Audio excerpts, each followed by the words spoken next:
Hello students, back again. I'm back again.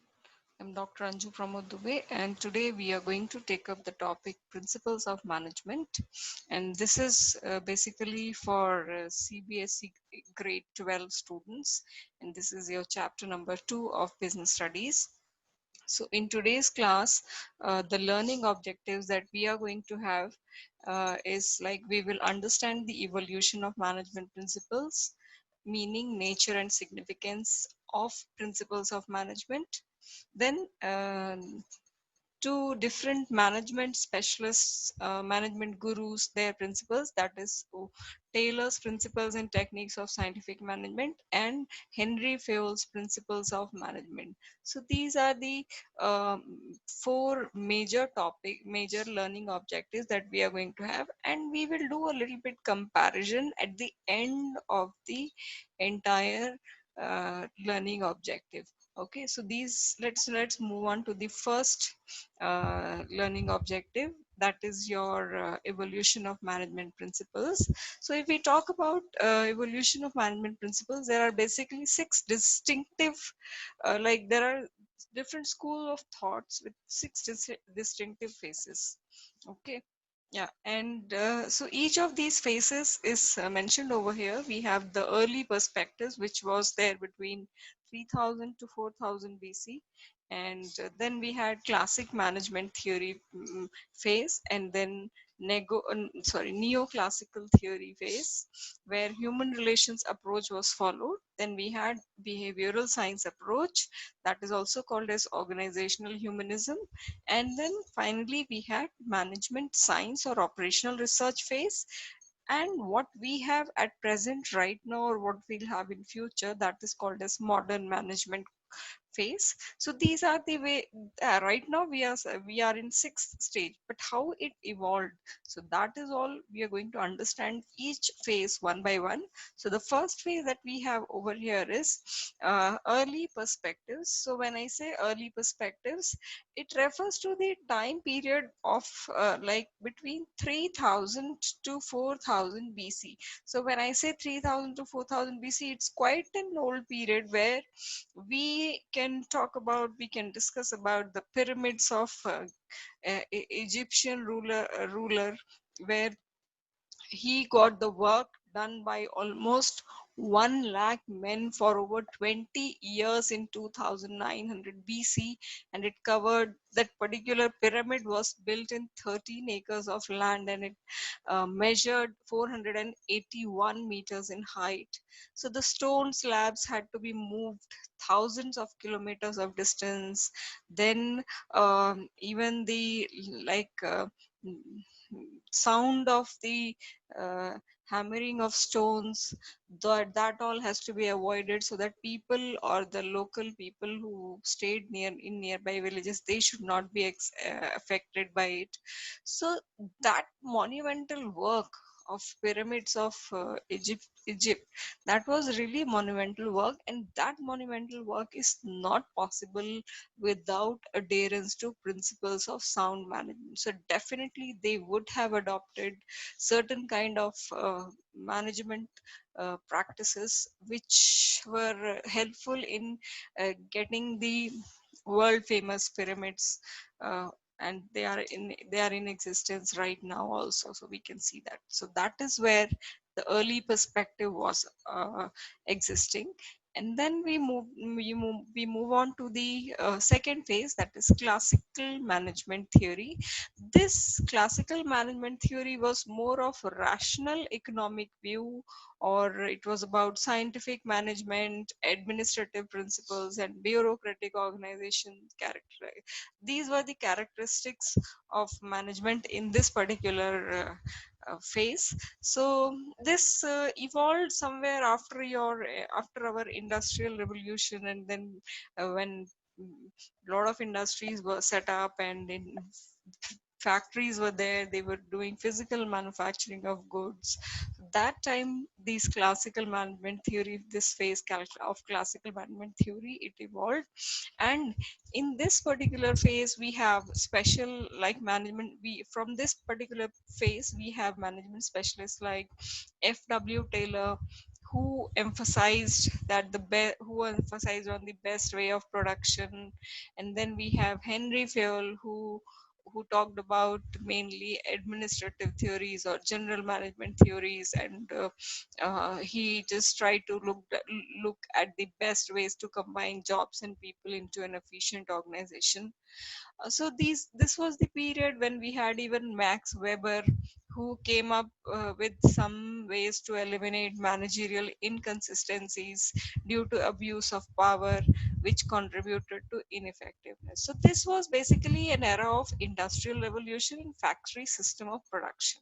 Large scale production would not have been possible without adherence to the principles governing organizing organizing production based on division of labor, specialization, relationship between man and machine, managing people, and so on. So this was one of the golden periods, you can say, where we got certain famous management specialists or gurus whose practices or principles we follow right now as well.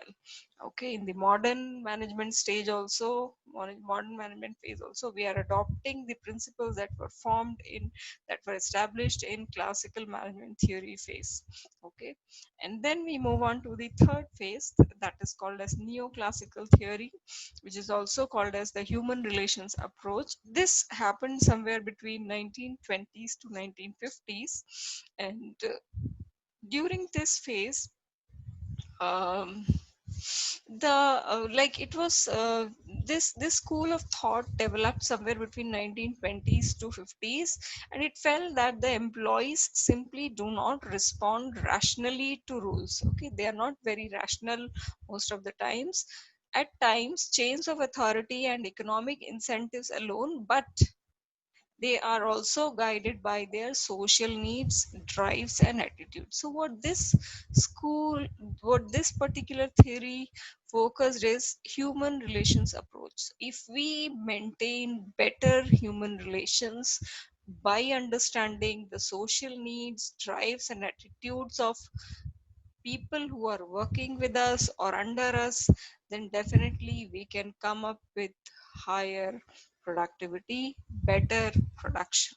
Okay, so in this particular stage, we had Hawthorne studies conducted at GE company, and then um, in this phase, again, this was also a phase of industrial revolution. The emphasis was on development of techniques and technology.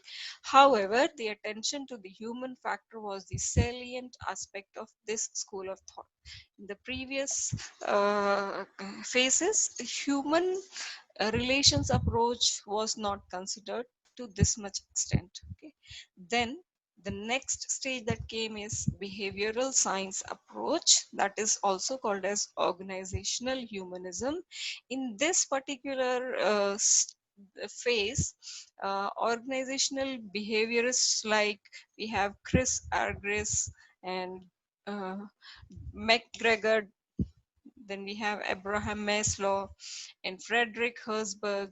These people, they are from the various diverse fields of studies like psychology, sociology, and anthropology. They came from different diverse fields, and then they came up with the underlying philosophy of organizational humanism is that individuals need to use all of their capacities and creative skills at work as well as at home. Okay, so they had focused on creativity by individuals, creative skills of individuals at work as well as at home.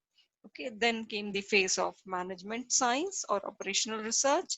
This particular phase emphasized research on operations and use of quantitative techniques to aid managers to take decisions. And finally, we have the modern management. In this modern management, the modern organizations are seen as a complex systems, and this underlies the contingency approach and the use of modern techniques to solve organizational and human problems. So here we follow contingency approach, where according to situations we need to change. like right now what we are following in the COVID-19 situation. Almost all the organizations, they are adopting contingency plans. Okay. Yeah. So now next we move on to the principles of management. What the concept of principles of management. Okay. So here we try to understand that what is meant by principles of management. We started with principles of management, how they evolved, but what exactly is principles of management? So in this particular context, I want to tell you that principles, if we talk about the literal meaning of principles, these are the guidelines or the rules that are to be followed. Okay. We have principles in, not the principles sir or principal ma'am, these are the principles, these are the rules or regulations or standards that are to be followed. Okay. So in every organization, let it be a small, big, or a moderate, medium sized organization, principles of management, it refers to a broad and general guideline for decision making and behavior in that organization. Okay. So like for example, we can consider the promotion of an employee. One manager may consider seniority, whereas the other managers may follow the principle of merit. So again, it depends. The manager's perspectives might be different. Okay. So when they want to take decision regarding the promotion of an employee, some managers might consider seniority, that how many years of experience this person is having. Some people might consider the educational qualification, and some people might actually see the principle of merit, that how is that person's performance in the organization. Okay. So these principles can be applied creatively given the demands of the situations, and these principles of management, they keep pace with the changes. These are the guidelines to take decisions or actions while practicing techniques, and these are formed after research in work situations which are technical in nature. It's not that principles of management are formed in a day or two or in a year. They take It took several years to come up with the concept of principles of management. Definitely, if you want someone to follow a specific principle, you need to you need to confirm your own thoughts, you need to confirm your own uh, basis or standard, and for that confirmation people need to do lot of experimentation, and then only they come up with final conclusion regarding that particular principle or that particular experiment. Okay. So um, so that is what overall, if we want to say, if we want to give a proper definition for principles of management, we can say that these are broad and general guidelines for decision making and behavior in organizations. Okay. So all the principles have to keep pace with the changes that are taking place in and around any business organization. Now we move on to the nature of principles of management. So as we see that there are 7 points that I have told you over here: universal applicability, general guidelines formed by practice and experimentation, flexible, mainly behavioral, cause and effect relationships, and contingent. So once we understand these the nature of principles of management, then we will have a better idea about principles of management. Okay. So now when we start with nature of principles of management, so when I say nature, it means the quality and characteristics of anything. So here we discuss about the quality and characteristics of management. So the first point that I want to stress over here is universal applicability. So all the principles of management are intended to apply to all types of organizations, businesses as well as non-business, small as well as large, public sector as well as private sector, so manufacturing as well as service sector. So all of these are covered, all of these apply principles of management. So that is why I say that universal applicability. So the principles of management, they are universally applicable, let it be a private organization, government organization, research, or any organization. they all follow their principles of management. Okay.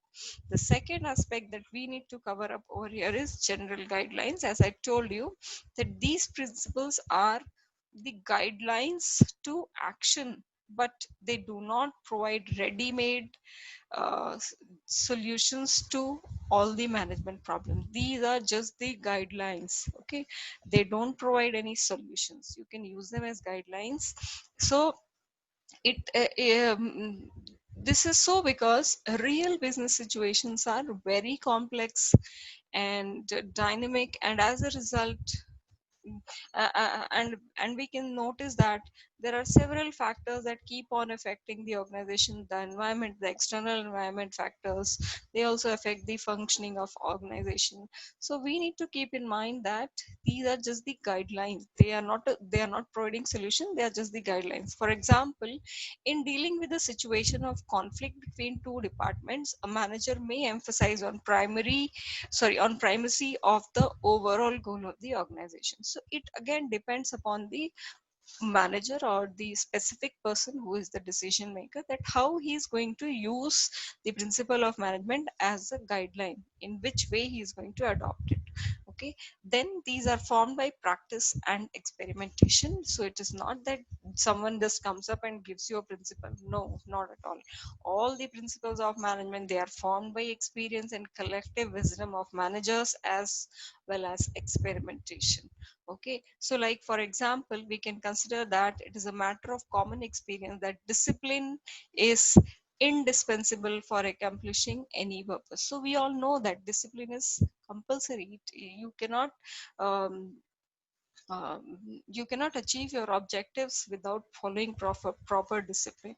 Okay, so now the next feature that you have is these are flexible in nature.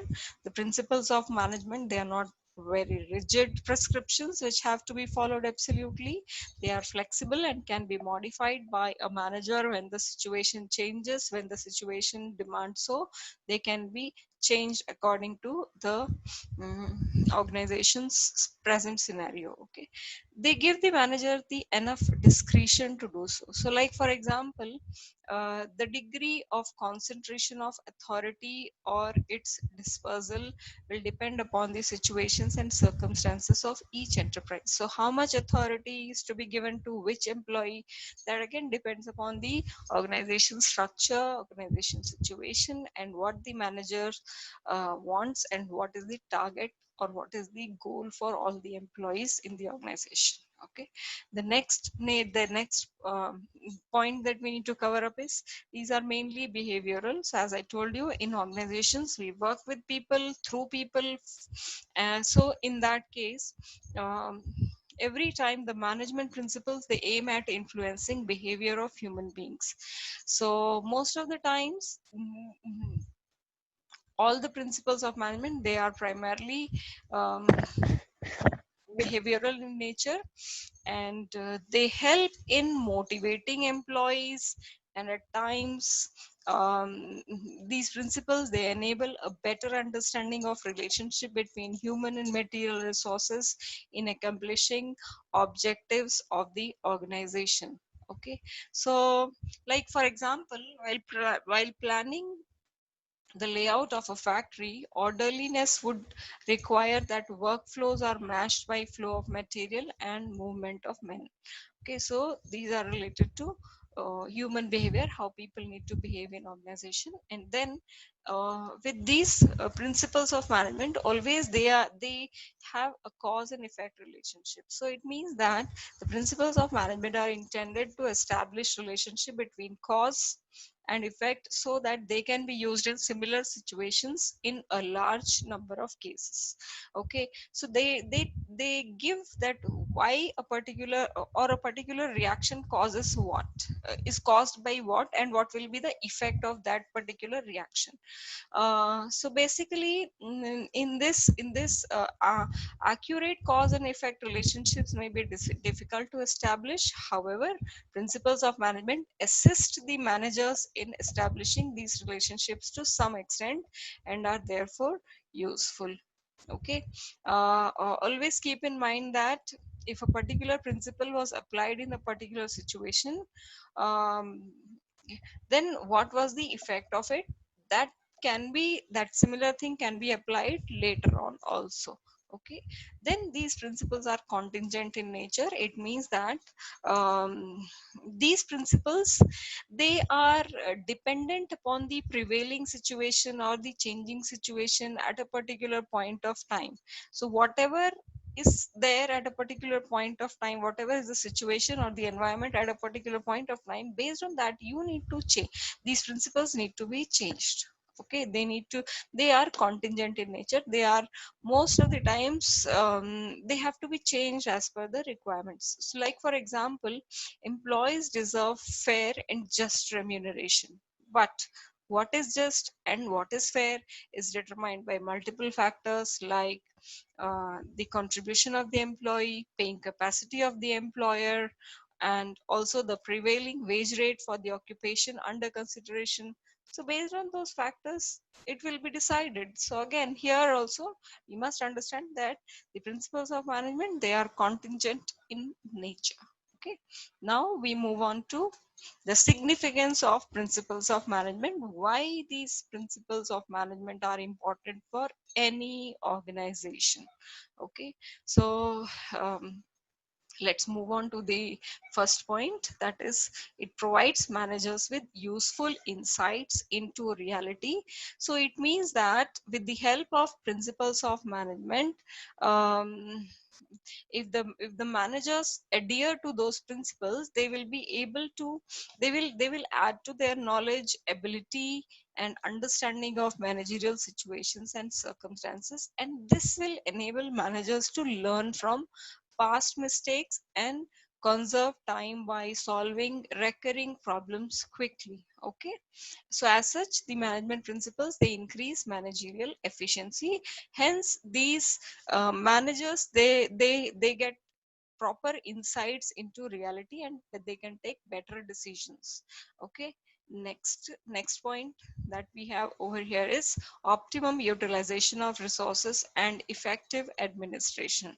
So resources, when I say resources, it means both human and material resources that are available in the company are limited. There isn't an unlimited or numerous supply. It, again, it is these resources, they are limited with every organization, so they have to be put to optimum use, the best possible use, maximum output at minimum cost. That's what we mean to say. So by optimum optimum use, we mean that the resources should be put to use in such a manner that they should give maximum benefit with minimum cost. Okay, so the principles of management, they equip the managers to foresee the cause and effect relationships of their decisions and actions. So because of this, the wastage associated with the trial and error approach can be overcome.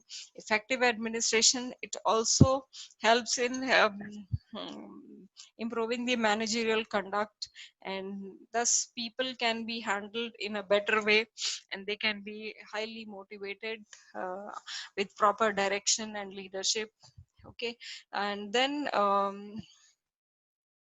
like for example, let us consider one example. In deciding the annual budget for different departments, um, rather than personal preferences, managerial discretion is bounded by the principle of contribution to organizational objectives. So there the managers, they focus on organizational objectives rather than being personal biased in their approach. Okay, then the next importance that we have is scientific decisions. Okay, so when I say scientific decisions, it means the decisions must be based on facts, thoughtful and justifiable. They should be thoughtful and justifiable in terms of intended purposes. They must be they must be timely, realistic, and subject to measurement and evaluations. So principles of management, they help in thoughtful decision making. They emphasize on logic rather than blind faith. Okay, so every time with the principles of management, we try to um, take up a thoughtful decision making rather than just um, being blind and following someone or someone's guidance. Okay, so they are based on the objective assessment of the situation. That's why most of the managers, their decision making, they're based on scientific or rational, or you can say thoughtful decision making. Okay, then the next feature, sorry, the next significance is meeting changing environment requirements. So we know that management principles, they are the guidelines, but those guidelines need to be modified depending upon the changing requirements of the environment. So what happens is, mm, we all know that management principles need to be flexible to adopt to dynamic business environment. So that's what we mean to say over here. Meeting changing requirements means according to the changing business environment requirements, you have to modify, you have to apply the modified versions of the principles, modified ways of adopting the principles. So in modern times, what happens is this principle has let us take up an example. Management principles emphasize division of work and specialization. Okay, as we know that most of the times division of work and specialization is emphasized uh, from the classical period itself, from the classical management period itself. So, but in the modern time, this principle has been extended to the entire business, whereby companies are specializing in their core competency and divesting non-core businesses. Okay, so there is an example we can consider of Hindustan Lever Limited company. This company is, what they are doing is they are divesting non-core businesses of chemicals and seeds, whereas they are investing in their core business activities of providing uh, fast moving consumer goods. Okay, and now let's move on to the next significance, that is fulfilling social responsibility. So as we know that the increased awareness of the public forces businesses, especially the limited or the private companies, to fulfill their social responsibility. So when I say social responsibility, it means an organization's or a corporate organization's social responsibility. It is also called as CSR, because organizations are corporate citizens, so they also need to fulfill their responsibility as corporate citizens towards the society.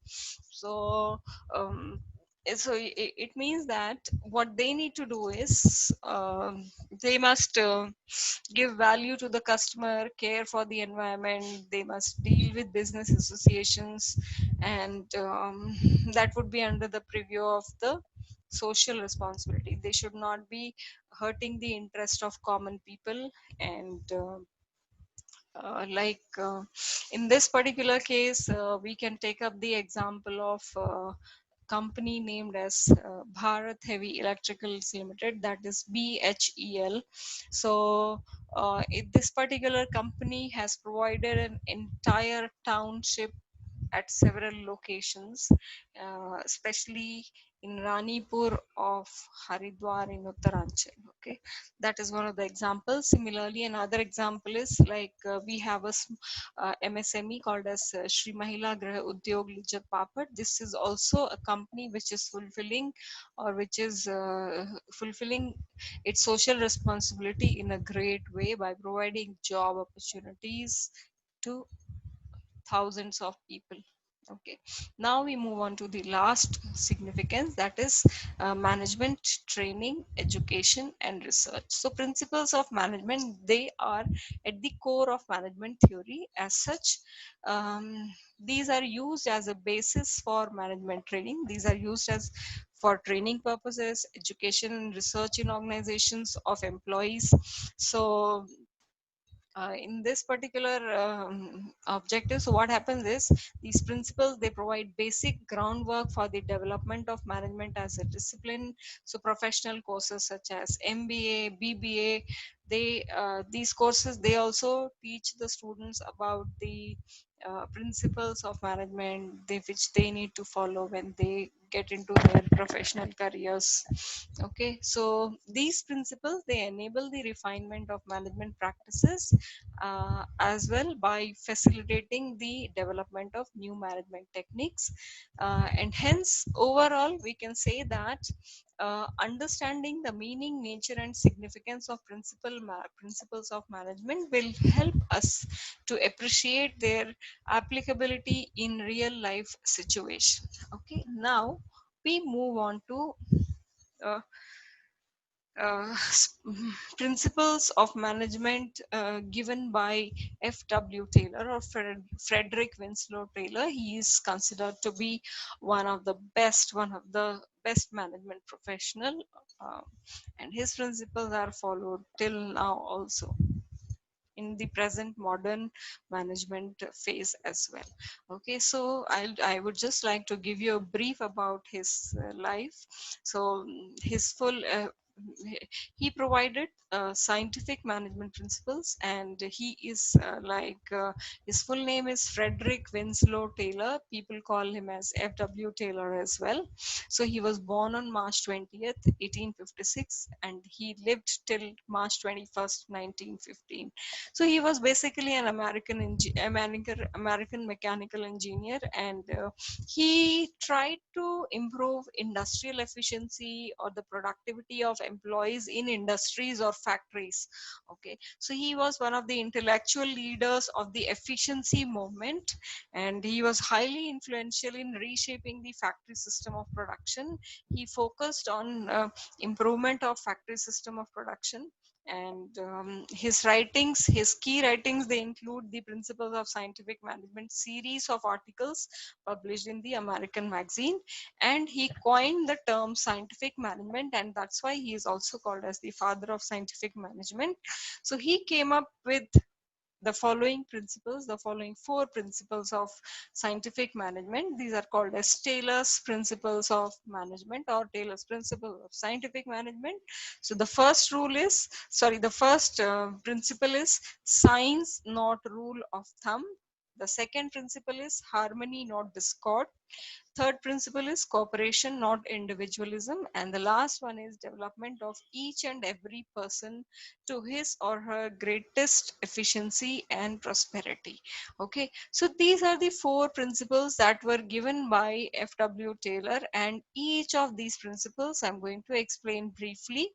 So the first principle that we will that we will discuss over here is that science, not rule of thumb. So when I say science, not rule of thumb, it means what Taylor tried to say is uh, he tried to say that the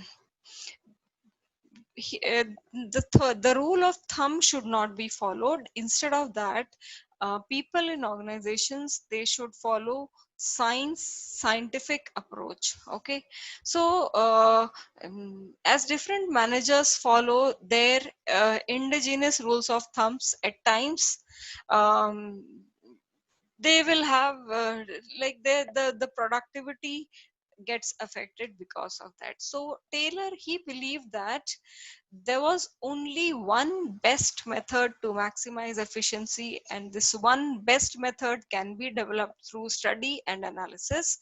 The method so developed should substitute rule of thumb throughout the organization. So he said that there is only one best method possible. You need some time to develop that method. Once you develop that method, then you adopt the same method everywhere. Scientific method involved investigation of traditional methods through work study, unifying the best practices, and developing a standard method which would be followed throughout the organization. That's what he stated, that we should always follow the science rules.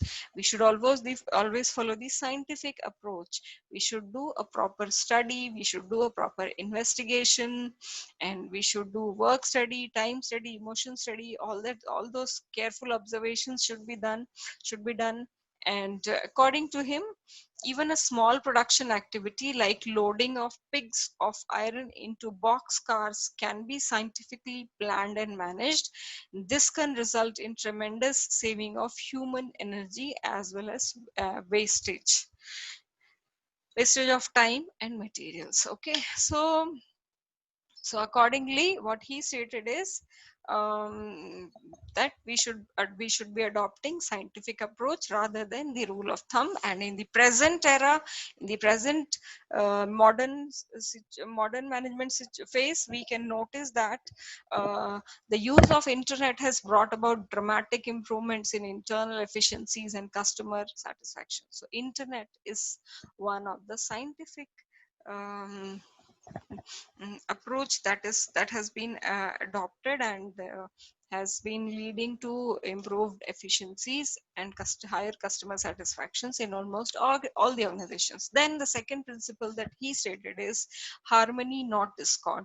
So when I say harmony, not discord, he he meant to say that um, in organizations, since managers they have to get the work done from people, so it is much better for them, for the managers, uh, to avoid the conflicts, or they should at times he felt that in organizations the conflict between employees, managers, or workers, between employees themselves, employees versus managers. So there can be several situations where conflicts can arise. So he emphasized that there should be complete harmony between management and workers. Both should realize that each one is important, and to achieve this state, he stated that for complete mental revolution on the part of both management and workers. He said that there should be a complete mental revolution on the part of both management and workers. So this will lead to transformation of their thinking, and then in such situation, even trade unions will not think of going on strike or going on against the management. Okay. Similarly, the management also should share the gains of company, if any, with the workers. So when the management is sharing profits with the workers, it could be in the form of employee stock option plans. So that's one of the examples. At the same time, even workers should work hard, and they also should be willing to embrace change for the good of the company or for the betterment of the company. So both should consider themselves to be a part of the family of the organization. Okay, so that's what he meant to say harmony. People should work in harmony. They should not fight, or they should not conflict. Even if conflicts arise, they should sit and talk and discuss and come up with proper solutions. Okay. Now the next principle that he gave is cooperation, not individualism. So this means that there should be complete cooperation between the labor and the management instead of individualism. Okay, so this is basically partially related to harmony, not discord. So here also um, competition should be replaced by cooperation, and people should not compete individually. In fact, they should cooperate with each other to achieve the organizational goals. So for this particular purpose, the management should not close its ears to any constructive suggestions made by the employee. They should be rewarded, in fact, to come up with creative suggestions or better methods of production or process, and any other good method of reducing cost. So they should be a part, employees should also feel that they're a part of management, and if that is followed properly, then people or the employees will have more confidence, and they will be better motivated. Okay, so according to Taylor, there should be an almost equal division of work and responsibility between workers and management, and all day long the management should work almost side by side with the workers, helping, encouraging, and smoothing the way for them. This is how they can have proper cooperation. And last principle given by him is development of each and every person to his or her greatest efficiency and prosperity. So this means that every employee. Every employee means every level of employee, top level, middle level, lower level, the labor, the direct workers, they all, each and every person should do the production to his or her greatest efficiency. And if they do it that way, then there will be a prosperity. There will be prosperity for the organization as well as the employees, both of them. So it will be a win-win situation. So what happens is, um, so work when scientific management, when organizations apply scientific management, they do think about the training of workers so that they can learn the best method of production, and they can come up with the higher productivity. So again, that is from the management perspective. Management is trying to get the best result by providing proper training to to whichever employee it is needed. And so this training development, this ensures greatest efficiency and prosperity for both the company and workers, because if employees are properly trained, if they are well aware with the work that they have to do, it will increase their efficiency. And when their efficiency increases, it is going to improve the organization's productivity, and thus the prosperity for both the company and workers will improve. Okay. And so that's all with the principles of scientific management given by F.W. Taylor. Now we move on to certain techniques which were suggested by uh, F.W. Taylor. So he stated that there are certain techniques of scientific management that are to be adopted by every organization or every factory or manufacturing unit to have better productivity. So when we say techniques, so he's according to F.W. Taylor, what he stated is, in every organization there is a foreman, and that foreman represent the managerial figure with whom the workers are in face-to-face contact on a daily basis. Okay, so that foreman is of great significance for the entire production or the entire productivity, because he is the person who is planning, implementing, and controlling. So what Taylor said, that is he concentrated on improving the performance of this role in the factory setup. And so functional foremanship, that's what the first technique he stated. Functional foremanship means the person who is appointed as the foreman, he has a key role to play in increasing the productivity uh, of the organization, as he can do proper planning, implementation, and control. And since he has a direct contact with the workers, so he can somehow be better at getting the higher output or productivity from employees. Okay. And according to functional foremanship, if you see this diagram that I have given over here, under a factory manager, so when I say factory manager, he is like kind of foreman. So under him, we have under a factory manager, there are two uh, in charges. So there is one planning in charge and there is one production in charge. Under planning in charge, you have four different uh, workers further. One is your instruction card clerk, the other one is your route clerk, then you have time clerk, and then you have cost clerk. These are the disciplinarians. And towards the production in charge, you have speed boss, gang boss, repair boss, and inspectors. And they all eight of them, all eight of them, uh, all eight of them, they focus or they observe or they supervise the activities of workmen. So every worker or every labor is supervised or controlled by eight of these in charges. So eight of these inspectors, you can say. So now let us try and understand this diagram a little bit better.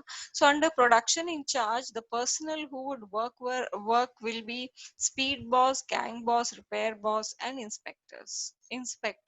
Okay, so what they are going to do is they are going to be responsible for timely and accurate completion of jobs, keeping machines and tools, etc., ready for operation by workers. They have to ensure that proper working conditions are there of machines and tools. Whatever tools are needed, they are there in proper working condition, and they should also check the quality. The inspector will check the quality of work. Okay, so functional foremanship is an extension of principle of division of work and specialization to the shop floor.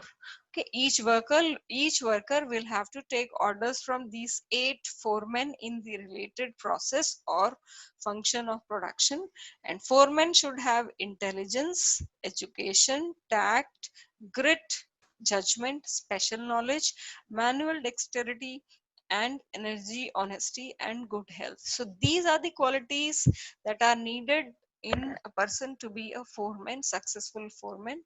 And so Taylor proposed 8 specialists. Each one of them, I have already told you, those 8 specialists or those 8 foremen, they supervise the workmen. Okay, and they get the best. So the best practices can be kept and further refined to develop a standard which should be followed throughout the organization. Okay, now the next technique that we have over here is standardization and simplification of work. So when I say standardization, it means, and standardization and simplification, it means scientific method should be used to analyze the methods of production that are prevalent under the rule of thumb.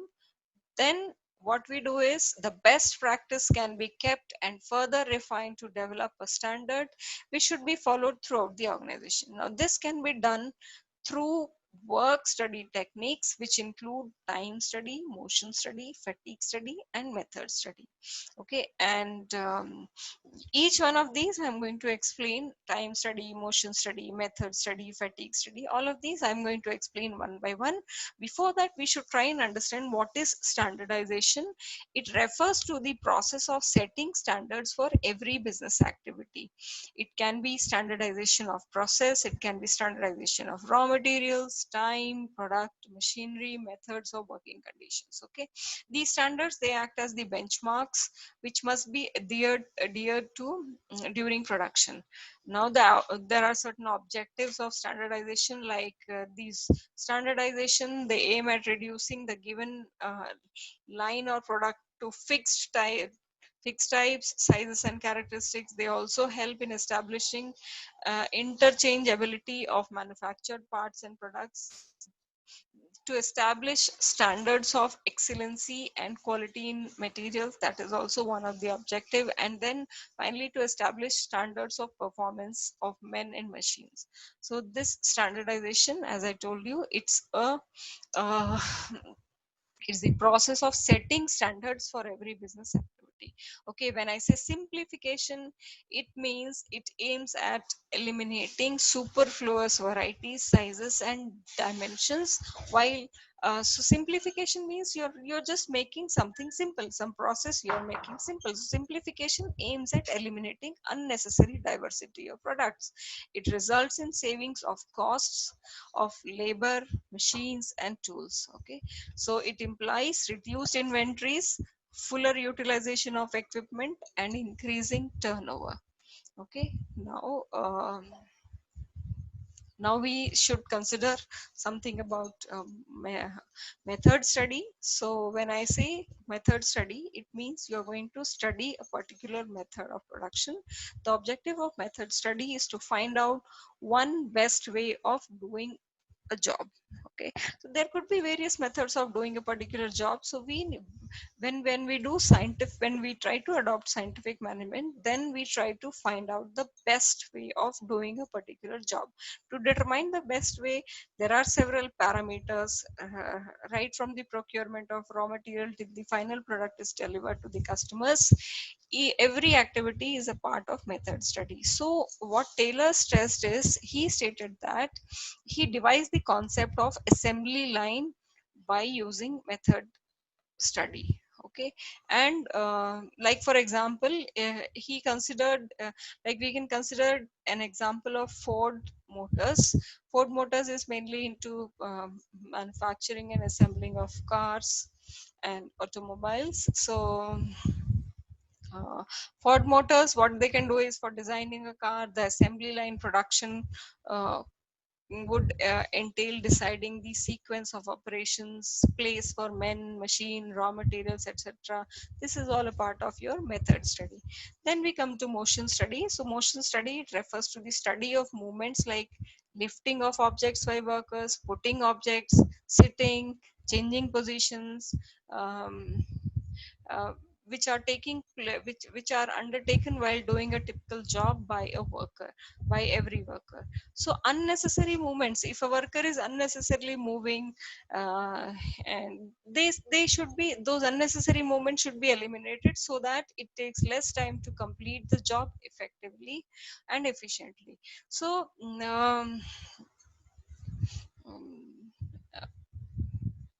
on the examination, so usually what happens is, um, when if, what Taylor did is, he demonstrated that productivity increased to several points if we adopt proper motion study, and through a careful observation or close examination of the motions of employees, we can find out that which motions are productive and which motions are incidental.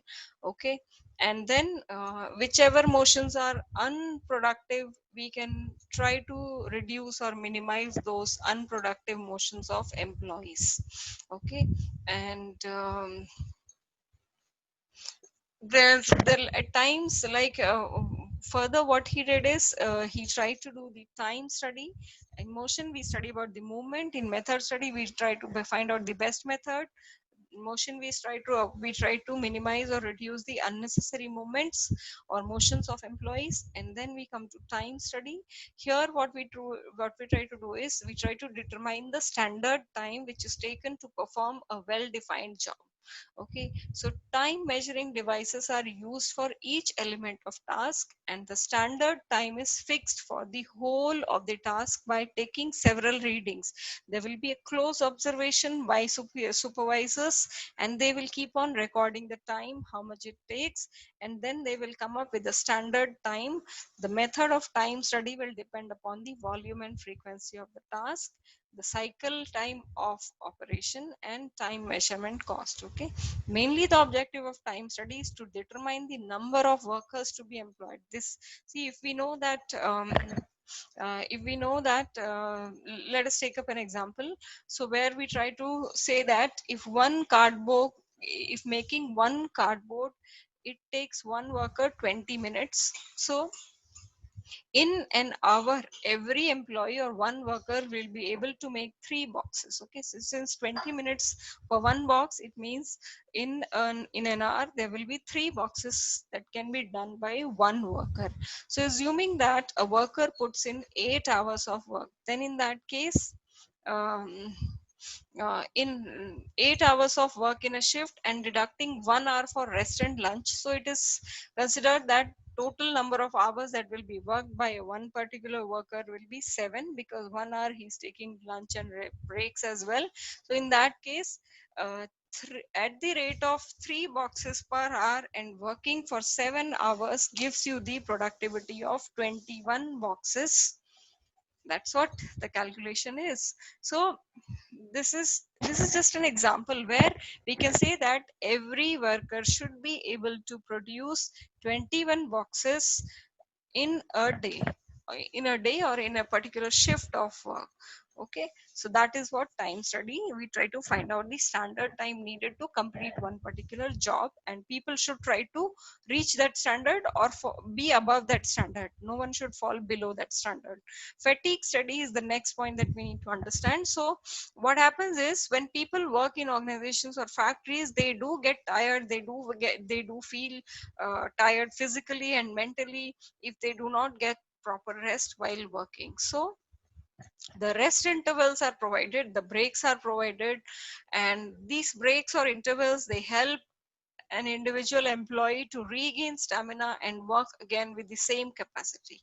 So this helps in improving the productivity. So fatigue study, basically it seeks to determine the amount and frequency of rest intervals that are needed in completing a task. Okay, so how many breaks we should give to each employee, of what duration, will help us in keeping them uh, regained their stamina and working again with the same capacity. Okay, then the next thing that we need to consider over here is this differential piece wage system.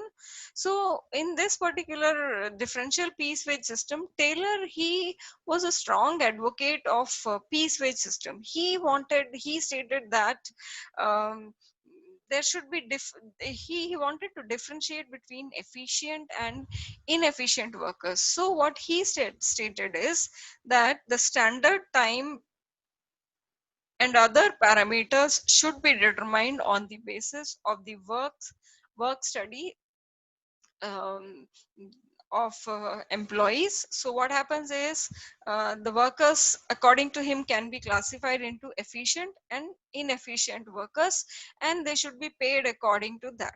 According to that means, he wanted to have a reward system, he wanted to have a separate reward system for efficient workers. So he wanted to have different rate of wage payment for those who performed above standard, and those who performed below standard should get a different rate. So like for example, in this case, like let us take up an example where it is considered that the standard output per worker per day is 10 units. Okay, so if it is expected that in a factory, this is just an example, so it is expected that in a factory 10 units should be produced per day, that is as per the standard.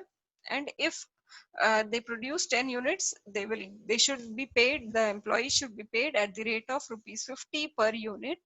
And those who are not able to produce 10 units, they should be paid at the rate of 40 per unit. And any employee who is able to produce more than 10 units, like let us say 11 units, those employees should be paid uh, at a higher rate. So those who are not able to achieve the target, they should definitely, according to Taylor, they should be paid at a lower rate. Like normal rate is 50, but those who are not able to achieve the target, they should be paid at 40 rupees uh, per day. So sorry, 40 rupees per unit. So then in that case, if a worker is not able to produce 10 units, and if he's able to produce only 9 units, then in that case he will get rupees 360. That is 9 multiplied by 40 rupees per unit. So that comes to 360 per day, whereas an employee who has produced 11 units will be paid at the rate of 50 rupees per unit. So it will be 11 multiplied by 50, which is equal to 550 rupees. So he said that, so finally Taylor said that those who are efficient, they should be paid better to keep them motivated, and those who are not up to the standards, they should be paid at a, those who are inefficient, they should be paid at a lower rate. Okay, so those are all the techniques of scientific management. Now we move on to Henry Fayol's principles of administrative or general management. Before we get on to his principles, we'll just have a look at his biography, or we can say some of the key aspects related to his life. So his full name is Henry Fayol, and his lifespan is between 1841 to 1925. He was a French management theorist. So what he did is, first he tried, he was the first one to identify the four functions of management: planning, organizing, directing, and controlling. And according to him, all the activities of, it was not exactly called as planning, organizing, directing, and controlling, but according to him, what he said is, all the activities of an industrial undertaking can be divided into technical, commercial, financial, security, accounting, and managerial. And he is also known as the father of general management, because he came up with the general or administrative principles of management. Okay, so he has a major contribution because his principles are followed in the modern management phase as well. Okay, so he came up with 14 principles of management, and each one of these principles we are going to cover up one by one. That is division of work, authority and responsibility, discipline, unity of command, unity of direction, subordination of individual interest to general interest, remuneration of employees, centralization and decentralization, scalar chain, order, equity, stability of personnel, initiative, esprit de corps. These are the 14 principles that were given by uh, Henry Fayol, and these principles are called as principles of general management or principles of administrative management. We start with the first principle, that is division of work. So according to this particular principle, in any organization, the total work that is available in an organization, that should be divided into small tasks or jobs. Okay, so whoever is a trained or a specialist person in a particular job, they only should be required to perform each job. So this division of work, it leads to specialization, because uh, when you divide the work, you try to produce more and better work for the same effort. So a person, if he keeps on getting the similar kind of job, his productivity improves. He specializes and his productivity improves. So specialization is the most efficient way to use human efforts, according to Henry Fayol. Okay. Now, mm, in business work, in business organizations, work can be performed more efficiently if it is divided into specialists or specialized tasks. Okay, and then the second principle that he came up with is authority and responsibility. So according to him, authority refers to the right to give orders and obtain obedience, and responsibility is the corollary of authority. So the higher authority you get, at the your level of responsibility will also increase accordingly. And if you're not having higher level of authority, then in that case you are not responsible too much as well. Okay, so when a person is given any kind of authority, along with that he is uh, uh, definitely responsible to fulfill that particular work. So authority is both formal and informal. So um, uh, managers require authority, and along with authority comes the responsibility. So there should be a balance between authority and responsibility.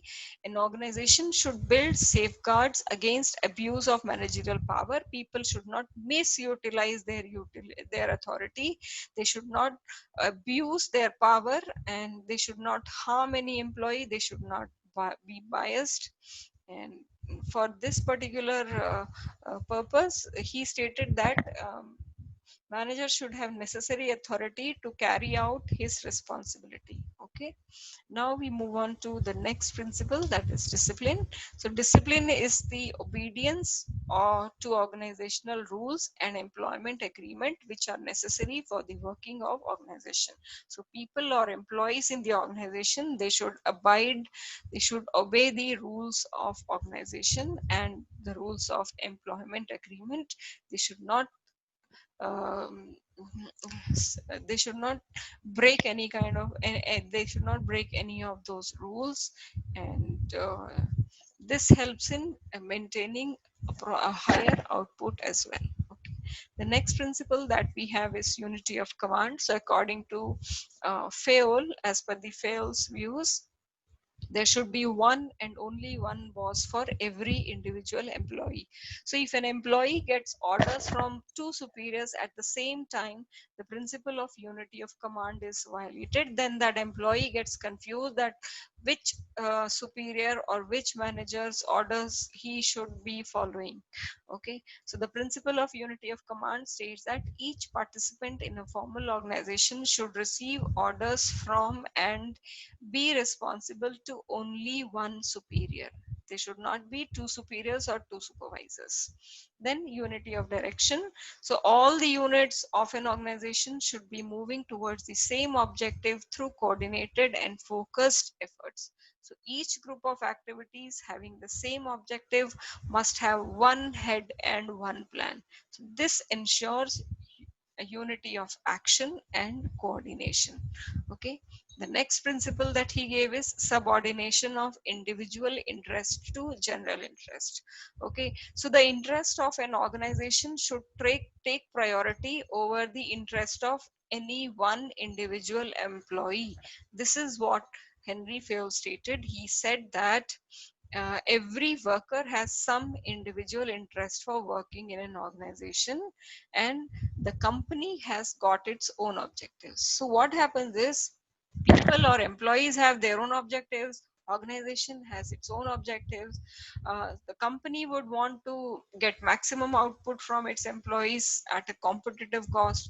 On the other hand, employees, what they want is, they want maximum salary while working at the least. So in this situation, um, in all these situations, the interest of the group or company, this will supersede the interest of any one individual employee. So the group goal or the group objective should be at priority as compared to individual goals. Okay, the next principle that was given by Henry Fayol is uh, remuneration of employees. So when I say remuneration of employees, it refers to the overall pay and compensation that is paid to workers or employees, and this remuneration or compensation should be fair to both employees and the organization. The employees should be paid fair wages, which should give them at least a reasonable standard of living, and at the same time, it should be within the paying capacity of the company. Okay, so the remuneration should be just and equitable. This leads to ensuring that congenial atmosphere and good relationships between workers and management exist in an organization. However, um, if the employees are not satisfied with their remuneration, then they will try to find out alternate sources of earning money, and then their focus on productivity will be adversely affected. Okay, the next point of principle that was given is centralization and decentralization. So when I say centralization, it is the decision making authority, where only one person uh, is taking up the decision, that is centralized situation. Whereas when I talk about decentralization, it means uh, the decision making authority is there in several hands. Okay, so in organizations there needs to be a balance between subordinate involvement through decentralization with managers. So what happens is, the degree of centralization usually depends upon the circumstances in which the company is working. In a large organization, people need to have more decentralization than small organizations. Okay, so that is what we need to keep a balance between centralization and decentralization. Then the next principle is scalar chain. So in an organization, every organization, it consists of superiors and subordinates. So in every organization there are formal lines of authority from highest to lowest rank, and these formal lines of authorities from highest to lowest, they are called as scalar chain. So according to Fayol, organizations should have a chain of authority and communication that runs from top to bottom and should be followed by managers and subordinates. That chain of communication should not be broken. Okay, we try and understand this through this small triangle that is made over here. If you can see, um, uh, this particular level, a person, or the person who is named as A is at the top. He has the highest authority, and then the communication channel or the line of authority that is followed over here is, under A we have B and L, under B we have C, under C we have D and E and F. Like that the chain is followed.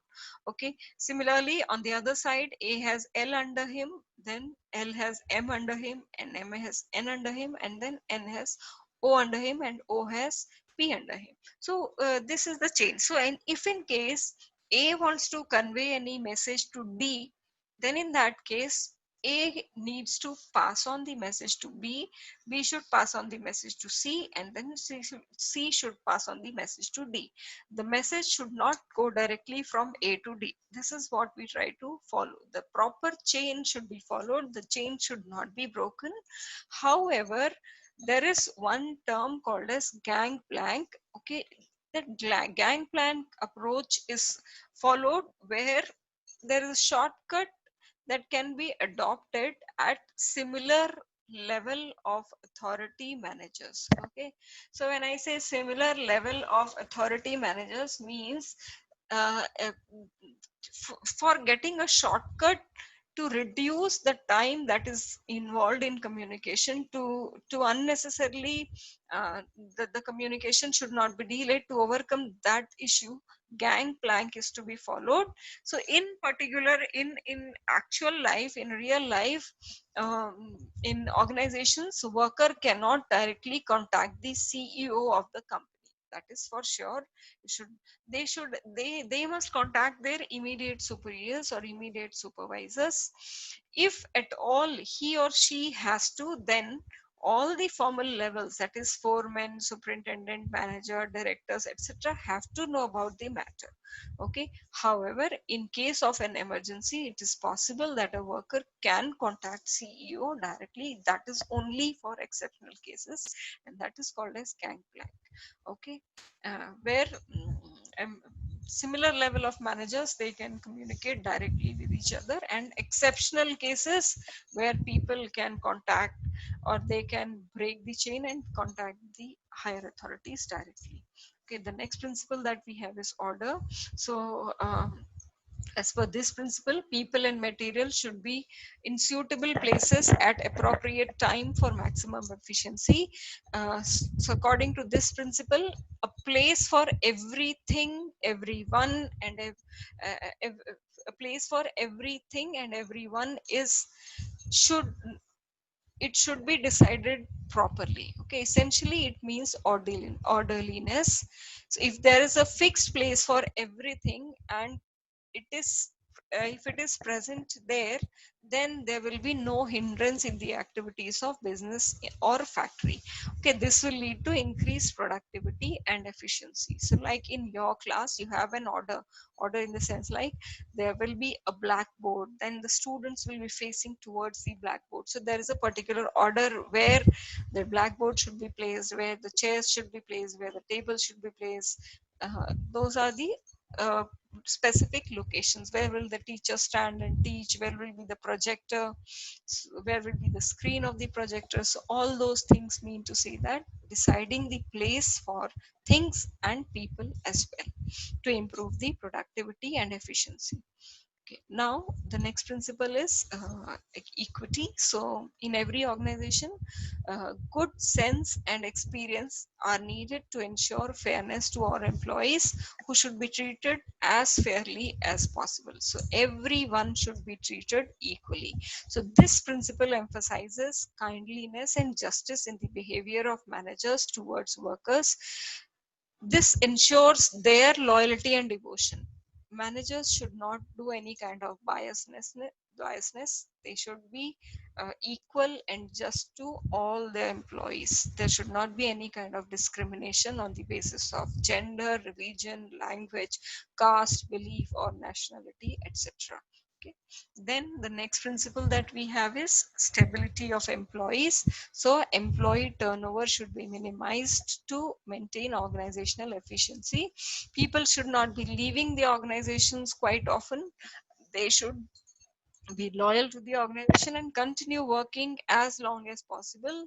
Their turnover should not be high. Stability is of great significance as it improves the productivity of the organization. Okay. Then the next principle that is we have over here is the initiative.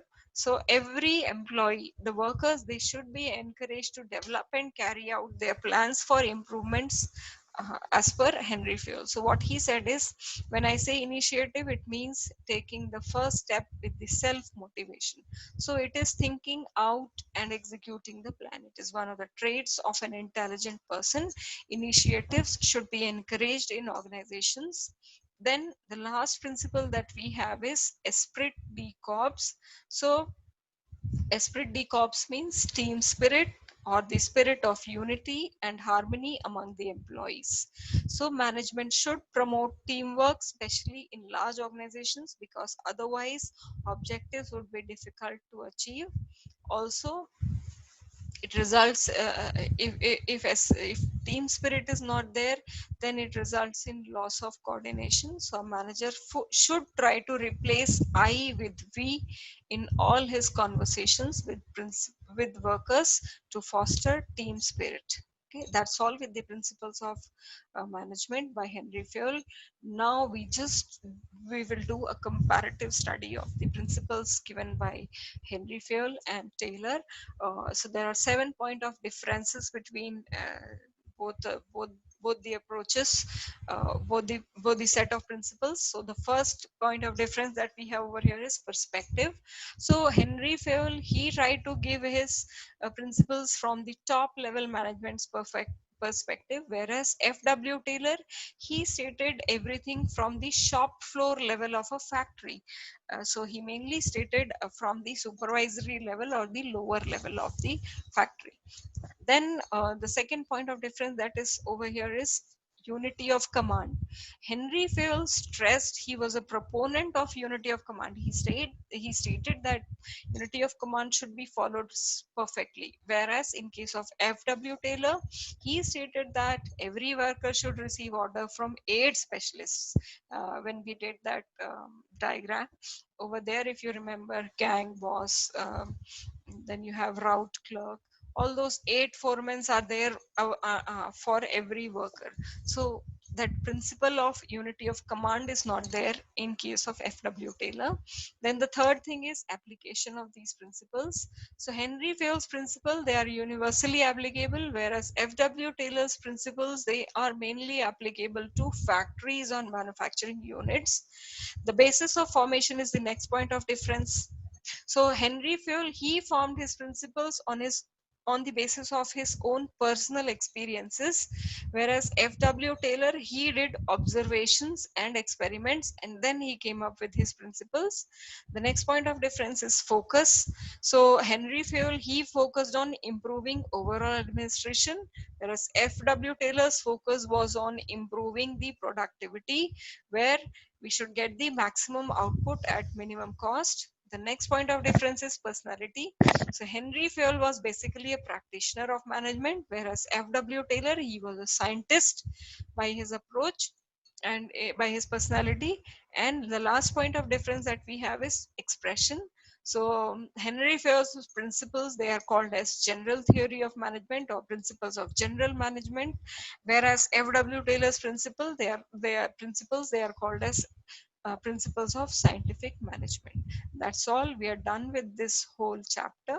If you have any questions, you can message me or you can send your message through comments box. And thank you very much, everyone. Try to subscribe. Please subscribe my channel, Everest Educational Services. and do click on the bell icon so that you can get notifications regarding my new recordings or new lessons. Thank you everyone.